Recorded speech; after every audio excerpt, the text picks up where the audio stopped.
Hello everyone, welcome back to my channel Abhinav Shrivastava this side. और आज के इस वीडियो में हम बात करने वाले हैं कि कैसे आप एज अ बिगिनर फ्रीलांसिंग की जर्नी में आ सकते हो और विद इन 3 मंथ्स आप एक प्रोफेशनल या फिर सक्सेसफुल फ्रीलांसर बन सकते हो। अब हालांकि 3 मंथ एक काफ़ी छोटा टाइम होता है प्रोफेशनल बनने का, क्योंकि आप जितना प्रैक्टिस करोगे उतना आप इसमें एक्सपर्ट बनोगे, लेकिन आप एक सक्सेसफुल फ्रीलांसर बन सकते हो। So let's get started with the video. Start करने से पहले सबसे पहली चीज़ जो मैं आपके सामने रखना चाहूँगा वो है the 4 most important thing in any field, चाहे वो कोई ऑनलाइन बिजनेस हो या ऑफलाइन बिजनेस हो। सबसे ज़रूरी चीज़ है आपका माइंडसेट, आपका बिलीफ सिस्टम। आपको ध्यान रखना पड़ेगा कि आपको अपना बिलीफ सिस्टम, अपना माइंडसेट काफ़ी स्ट्रॉन्ग रखने की ज़रूरत है। फ्रीलांसिंग एक स्मॉल बिजनेस की तरह है, तो आपको इसको एक बिजनेस की तरह ही कंसिडर करना पड़ेगा। अगर सबसे इंपॉर्टेंट कोई क्वालिटी फ्रीलांसिंग में नीडेड है कोई स्किल से पहले, तो वो है आपका पेशेंस प्लस कंसिस्टेंसी, जो बन जाता है परसिस्टेंस। तो आपको ये 2 चीज़ का ध्यान रखना है, अपने माइंडसेट को, अपने बिलीफ को स्ट्रांग रखना है, क्योंकि 2 से 3 महीने में आपको कोई भी रिजल्ट नहीं दिखने वाला। अब हालांकि आप कहेंगे कि मैंने इसी पे वीडियो बनाया है, तो फिर ऐसा क्यों? हमें इवेंट ओरिएंटेड नहीं, हमें प्रोसेस ओरिएंटेड बनने की ज़रूरत है, क्योंकि जब हम इवेंट से अपने आप को रिलेट करते हैं तो हमारा प्रोसेस स्लो हो जाता है। सो मेक श्योर कि आप प्रोसेस से कनेक्टेड रहें, डे बाय डे अपना एफर्ट डालते रहें, आपको रिजल्ट फॉर श्योर मिलेगा। सो अब हम बात करेंगे कैसे आप एज अ बिगिनर, अगर आप स्क्रैच से स्टार्ट करना चाहते हो और आपको फ्रीलांसिंग का ABCD भी नहीं आता, तो कैसे हम शुरुआत कर सकते हैं।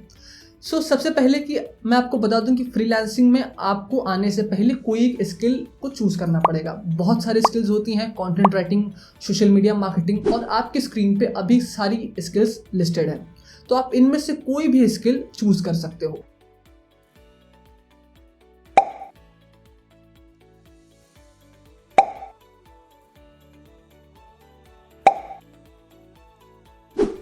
अगर आप एक बिगिनर हो तो मैं रिकमेंड करूंगा कि आप content writing, thumbnail design, video editing जैसी आसान स्किल के साथ जाओ, या फिर आप एलिमेंटर या वर्डप्रेस वगैरह सीख के, अगर आपकी खुद की कोई वेबसाइट है तो आप वेबसाइट डिज़ाइनिंग भी सीख सकते हो।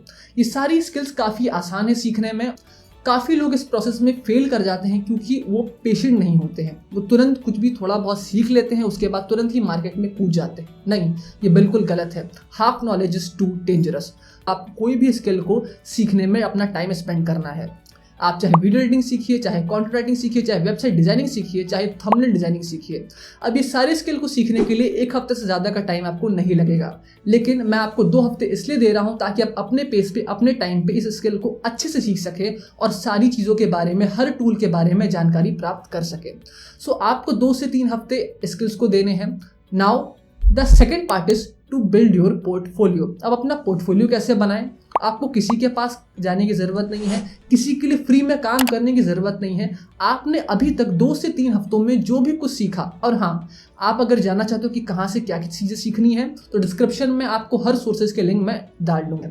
तो आपको 2 से 3 हफ्ते हर स्किल को सीखने के बाद उसको प्रैक्टिस करना है और अपने लिए 5 से 7 सैंपल बनाने हैं और उसी को अपने पोर्टफोलियो में प्रेजेंट करना है। अब 5 से 7 सैंपल बनाने का मतलब ये नहीं है कि आप सिर्फ 5 से 7 ही सैंपल बनाओगे, नहीं।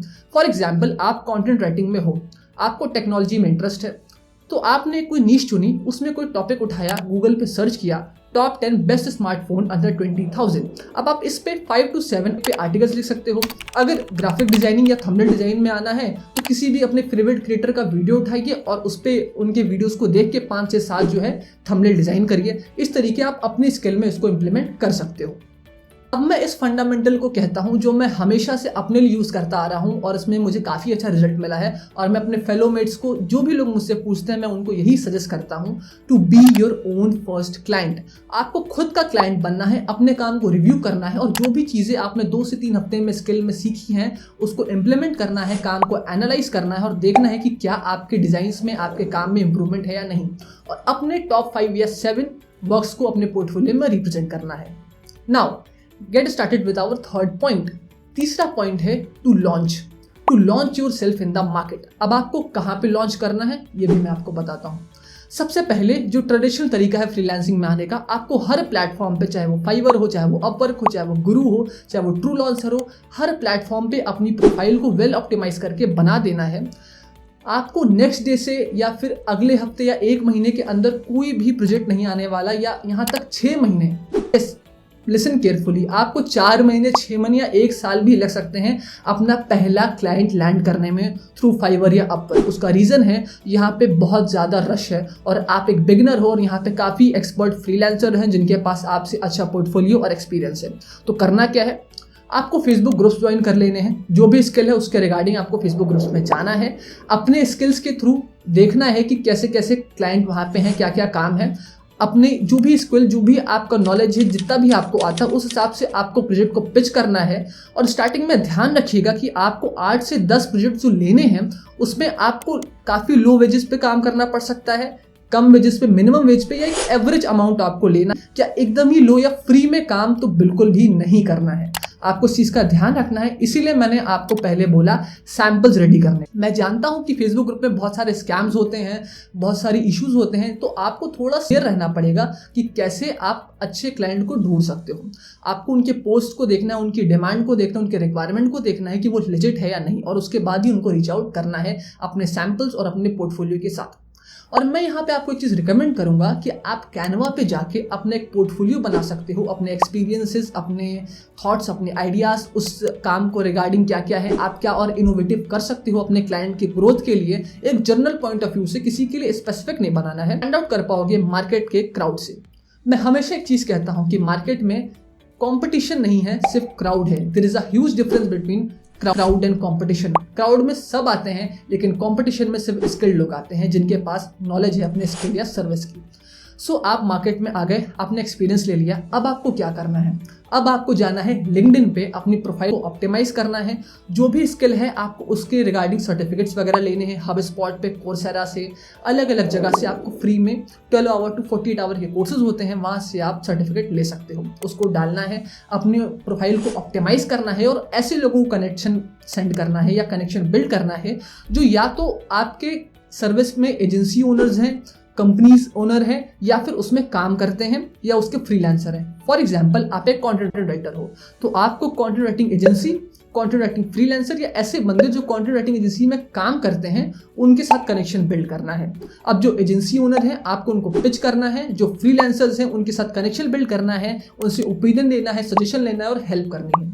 अब आप क्लाइंट कैसे लाओगे लिंक्डइन से, हालांकि इस पर मैं एक फुल फ्लेज वीडियो आपके लिए लाने वाला हूँ, लेकिन मैं आपके साथ कुछ चीज़ें शेयर कर देता हूँ। सो आपको लिंक्डइन पे सबसे पहले क्या करना है, जो भी काम आपने कर रखा है, जो भी आपका प्रीवियस क्लाइंट एक्सपीरियंस है, हो सके तो आप अपने प्रीवियस क्लाइंट से टेस्टिमोनियल भी लेके उसको शेयर कर सकते हो। अपने क्लाइंट एक्सपीरियंस वहाँ पे डाल सकते हो। आपके क्या आइडियाज़ हैं, थॉट है, ओपिनियन है अपने काम के रिगार्डिंग, आप कैसे लोगों को एजुकेट कर सकते हो जो भी वर्क आप कर रहे हो। फॉर एग्जाम्पल, आप कंटेंट राइटिंग करते हो तो आप न्यू भी फ्रीलांसर्स को वहाँ पे एजुकेट कर सकते हो, अपने कलीग्स को, या जो आपके लेवल के जो बिगिनर फ्रीलांसर हैं, जो भी ऑब्स्टेकल, जो चैलेंजेस आपको आए हैं, ताकि उनको वो फेस ना करना पड़े, वो कैसे ओवरकम कर पाएँ, आप उसके बारे में उनको एजुकेट कर सकते हो। अपने ही काम के रिगार्डिंग, अपने सर्विसेज के regarding knowledge, tips, tricks, experience, testimonials, portfolio, ये सारी चीज़ें आपको शेयर करनी है। अब आप फाइवर, अपवर के थ्रू भी क्लाइंट ले सकते जाएंगे, उसके बाद बड़े क्लाइंट को आप वहाँ पे नहीं हंट कर पाओगे। उसका रीज़न है कि फॉर एग्जांपल आप 20 रुपीज़ एक डिज़ाइन का चार्ज करते हो और आप काफ़ी अच्छा डिज़ाइन बनाते हो, तो एक बंदा आके 18 रुपीज़ में आपसे हो सकता है अच्छा काम करके दे, इसलिए वहाँ पे आपकी ग्रोथ जो है वो स्टैग्नेंट हो जाएगी। अब आपको अगर ग्रो करना है तो या तो आपको पर्सनली लोकल बिजनेस को, स्मॉल बिजनेस को, मिड साइज बिजनेस को हंट करना पड़ेगा, रीच आउट करना पड़ेगा, नहीं तो आप लिंक्डइन के थ्रू अपना एक पर्सनल ब्रांड क्रिएट करके भी अपने लिए काम ले सकते हो। नाउ हमने दोनों पॉइंट की बात करी कि स्किल कैसे करें, लॉन्च कैसे करें। Now the third part is how to grow. जो भी फ्रीलांसर्स हैं वो रेवेन्यू के टर्म्स में या अपने जो पोर्टफोलियो है, जो उनका एक्सपीरियंस है, उसमें उनको ग्रोथ नहीं मिलती है। अब इसमें क्या करना है ये भी चीज़ मैं आपके साथ बताता हूँ। लेट सपोज कि आप डिजिटल मार्केटिंग की सर्विस देते हो, आप डेली 20 कोल्ड कॉलिंग करते हो, तो आपको हर कोल्ड कॉलिंग के बाद, अगर पॉसिबल नहीं है तो 4 से 5 कोल्ड कॉलिंग के बाद या गूगल मीट या जूम पे जो भी आपकी मीटिंग्स हो रही हैं, आपको अपना रिव्यू लेना है और अपने पॉजिटिव और नेगेटिव ड्रॉबैक्स लिखने हैं। स्पेशली अपने नेगेटिव फ्लॉज को लिखना है। लेट सपोज आपने कोई प्रोडक्ट पिच किया, आपने कोई प्रोजेक्ट किया, तो उसमें आपने क्या क्या गलती की, अपने क्लाइंट से अपना फीडबैक लेना है और नेगेटिव फीडबैक को अपने रिपोर्ट में लिखना है। ये आप 2 हफ्ते में या महीने में एक बार एटलीस्ट तो ज़रूर करिए। अब इससे क्या होगा कि आप हर महीने उस गलती को कभी दोहराएंगे नहीं और आप इसमें एक्सपर्ट होते जाएंगे और पुरानी गलतियों को छोड़ के उसे इम्प्रूव करके आप अपनी ग्रोथ की तरफ आगे तेज़ी से बढ़ेंगे। ये पॉइंट मैं आपके साथ क्यों शेयर कर रहा हूँ, उसका रीज़न ये है कि जब हम फ्रीलांसर होते हैं, कोई रूलिंग अथॉरिटी नहीं होती, हमारा कोई बॉस नहीं होता, काफ़ी लोग डिसिप्लिन में लैक करते हैं। तो इसलिए मैं आपको रिकमेंड करूँगा कि अपने एक एनालाइज करिए कि आपकी ग्रोथ कितनी हुई और उसको डे बाय डे थोड़ा थोड़ा ही एफर्ट लगा के इम्प्रूव करते रहिए। अगर हर चीज़ को स्टेप बाय स्टेप फॉलो करोगे, जो पॉइंट मैंने शेयर किए हैं उनको फॉलो करोगे, तो डेफिनेटली आप यहाँ तक पहुँच जाओगे। और कोई भी डाउट हो, कोई प्रॉब्लम हो, तो आप हमें हमारे सोशल्स पे रीच आउट कर सकते हो, कमेंट में लिख सकते हो। मैं श्योरली आपकी प्रॉब्लम का सोल्यूशन आपको वहाँ पे दूंगा। तो अब एक्सपैंड कैसे करना है, क्योंकि एक बात आपको समझनी पड़ेगी, you are not the one and only best freelancer of your skill और सर्विस इन योर नीश। इसका रीज़न क्या है? हमें लगता है कि हम जो काम कर रहे हैं उसमें एक्सपर्ट हैं और हम एक्स अमाउंट या वाई अमाउंट चार्ज करते हैं, लेकिन आपकी जो एनर्जी, आपका टाइम, आपका एफर्ट, हर चीज़ लिमिटेड है। लेट्स सपोज मैं अगर सोशल मीडिया मार्केटिंग की सर्विस दे रहा हूँ और मैं महीने का 2 से 3 लाख का रेवेन्यू निकाल रहा हूँ सोनली अकेले, तो इसको एक्सपैंड करने के लिए मुझे एक टीम की रिक्वायरमेंट होगी। तो अब हम बात करते हैं अपने नेक्स्ट फेज एक्सपेंशन, यानी कैसे एक्सपैंड करें। तो जितने भी ऐसे प्लेटफॉर्म है, फाइवर, अपवर्क, जहाँ पे हम एज अ फ्रीलांसर काम मांगने जा रहे थे, वहाँ पे हमें काम देना है। हम जो भी अपने बड़े बड़े प्रोजेक्ट हंट करते हैं, जो भी अपने बड़े बड़े प्रोजेक्ट हमें मिलते हैं, हमें सिंपली उन प्रोजेक्ट्स को फाइवर, अपवर्क पे डालना है और वहाँ पे हमें काफ़ी कम प्राइसेस में टैलेंटेड और अच्छे फ्रीलांसर्स मिल जाएंगे। तो हमें उनको काम आउटसोर्स करना है। हमें कनाडा, ब्राज़ील और ऐसे काफ़ी अदर कंट्री हैं, बांग्लादेश, जहाँ पे हमें काफ़ी लो वेज या कम प्राइसेस में फ्रीलांसर मिल जाएंगे और जो काफ़ी अच्छा काम करते हैं। तो आप सिंपली उनकी एक टीम बना सकते हो और उनको काम डिस्ट्रीब्यूट करके उन्हें चीज़ें एक्सप्लेन कर सकते हो और पर प्रोजेक्ट बेसिस पे उनको हायर कर सकते हो। मैं रिकमेंड करूंगा कि मेक श्योर कि आप एक कॉन्ट्रैक्ट फॉर्मल वे में बना लें, ताकि आपको फ्यूचर में कोई भी प्रॉब्लम उनके साथ काम करने में ना हो। आपको इसमें कुछ चीज़ें और शेयर कर देता हूँ। लेट्स सपोज कि आप एक अच्छा खासा रेवेन्यू निकाल रहे हो और आप इतने कैपेबल हो कि आप एक बंदे को फुल टाइम हायर कर सकते हो।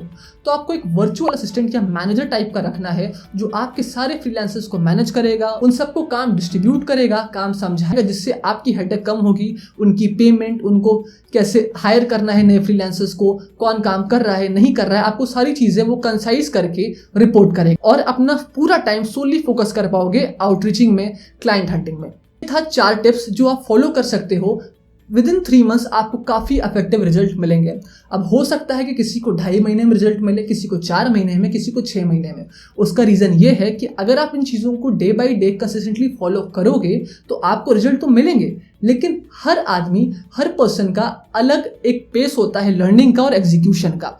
डिपेंड करता है कि आपका लर्निंग टू एग्जीक्यूशन रेशियो कितना है। हो सकता है कि आप लर्न तो बहुत कर रहे हो लेकिन एग्जीक्यूट बहुत कम कर रहे हो, तो आपको रिजल्ट भी बहुत कम मिलने वाला है। तो जितना लर्न करिए, ट्राई करिए कि उसका डबल, ट्रिपल या ज़्यादा से ज़्यादा एग्जीक्यूट करें, ताकि आपको ज़्यादा से ज़्यादा रिजल्ट मिले।